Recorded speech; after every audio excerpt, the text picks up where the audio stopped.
महत्वाची बातमी, दशावतार कथा कोकणची, व्यथा संपूर्ण महाराष्ट्राची, असं उद्धव ठाकरेंनी म्हटलंय। चित्रपटाची कथा कोकणामधली असली तरी व्यथा संपूर्ण महाराष्ट्राची असल्याचं उद्धव ठाकरेंचं मत आहे। दशावतार कथा कोकणाची, व्यथा संपूर्ण महाराष्ट्राची, असं उद्धव ठाकरेंनी म्हटलेलं आहे।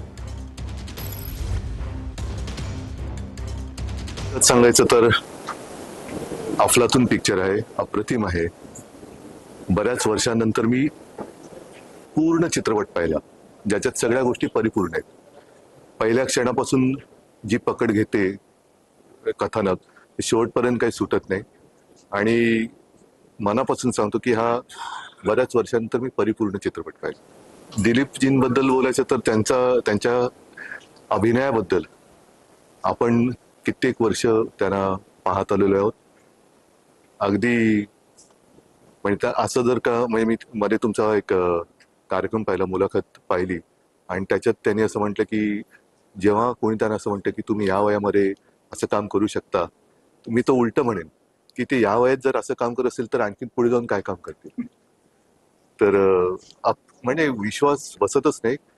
आणि सगळ्या टीमनी म्हणजे कोणी असं कोणाही मध्ये काही कमी काढण्यासारखं काहीच नाही। म्हणून मी म्हटलं ना की परिपूर्ण चित्रपट। तसं पाहिलं तरी कथा कोकणातली आहे, पण व्यथा महाराष्ट्राची आहे। आणि केवळ कोकणी माणसानेचा चित्रपट पाहावा असं नव्हे, तर संपूर्ण महाराष्ट्रातल्या मराठी माणसाने चित्रपट पाहायला पाहिजे। तो एवढ्यासाठी की आपल्याला कोणत्या दिशेने नेलं जात आहे, आपण कडेलोटाच्या टोकावरती उभे आहोत, आणि आत्ताच जर आपण काही केलं नाही तर आपला कडेलोट हा अटळ आहे। म्हणून हा चित्रपट सर्वांनी आवर्जून पाहावा अशी माझी मनोमन इच्छा आहे। एका शब्दात सांगायचं